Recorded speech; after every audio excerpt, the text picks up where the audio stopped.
one dad was trying to justify his anger by saying, I'm right. My kids are wrong. They're doing the wrong thing. As if because someone's doing the wrong thing, anger is somehow justified.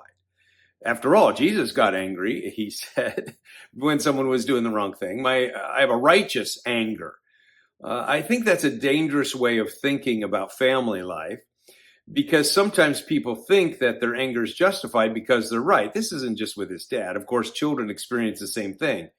They see a brother or sister who's taken something of theirs and they feel like they're right. And so they have the justifiable anger to unleash on this other person. I think a key phrase that we can use is this: it's not good enough to be right. You also need to be wise. I think that's why a lot of people are angry in life, is because they're right. And they are right, because they think that the fact that they're right gives them the motivation or the justification to unleash their anger on someone else. Happens all the time. Happens in driving. It happens when people are offend each other. Somebody sees something that's wrong and they see that justifies their angry response.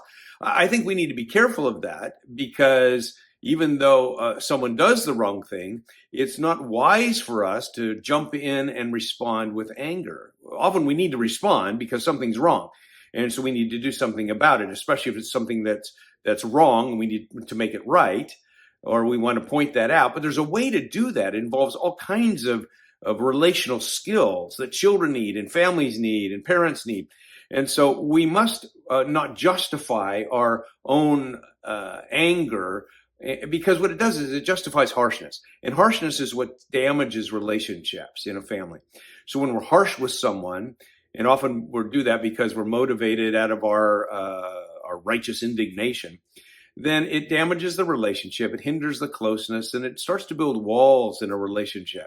So we have to be careful about the harshness that we have with each other. We can't justify the anger. I like what Ecclesiastes says in Ecclesiastes 7:9.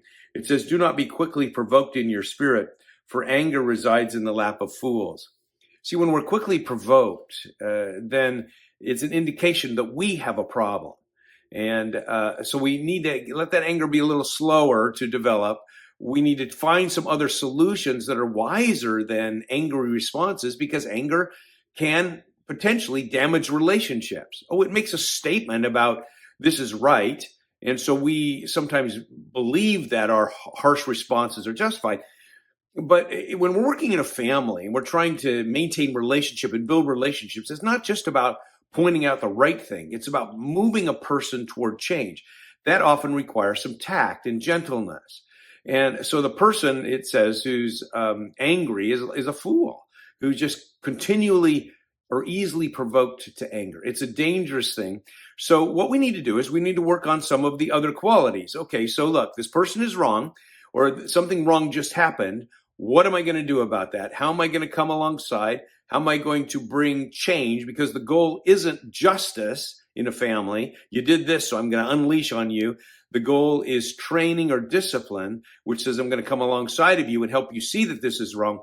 That's going to require tact, gentleness, and kindness, and patience, all of which, by the way, are part of the fruit of the Spirit. And I think graciousness is made of those qualities, so that we'll start relying on the Holy Spirit more in our lives, so that we can come with solutions that are more productive. So be careful about the harshness. If you see harshness in your life, it may be that your anger is coming on too quickly. You might want to make some adjustments, because anger isn't justified just because you're right.